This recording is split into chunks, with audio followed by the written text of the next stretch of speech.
usubira inyuma ucika intege, komeza urugendo watangiye, tugiye kugera iwacu iyo.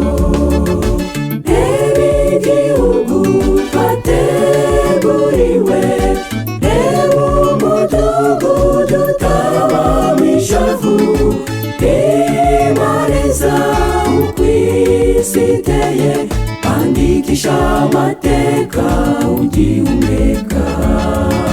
Reba igihugu twateguriwe, reba umudugudu utabamo ishavu, imaneza uko isi iteye, andikisha amateka ugihumeka.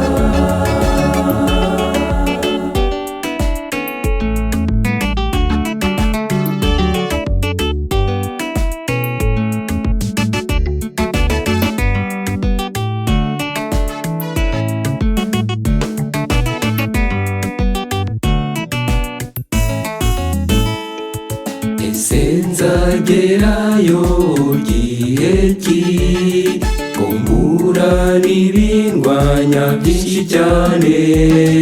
Mana yanjye umva gutaka kwanjye, nzabe muri icyo gihugu twateguriwe. Reba igihugu twateguriwe, reba umudugudu utabamo ishavu, imaneza uko isi iteye, andikisha amateka ugihumeka. Reba igihugu twateguriwe, reba umudugudu utabamo ishavu, imaneza uko isi iteye, andikisha amateka ugihumeka.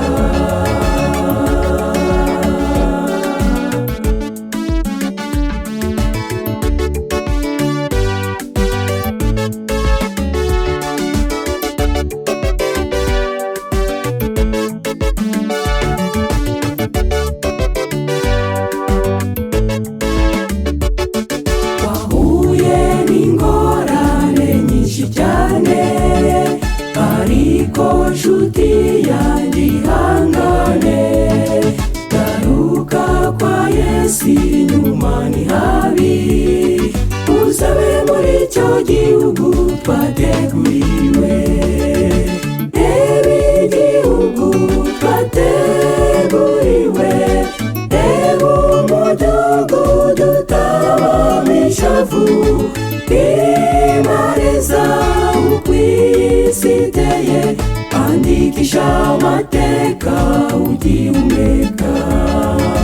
Reba igihugu twateguriwe, reba umudugudu utabamo ishavu, imaneza uko isi iteye, andikisha amateka ugihumeka. Andikisha amateka ugihumeka, andikisha amateka ugihumeka, andikisha amateka ugihumeka, andikisha amateka ugihumeka.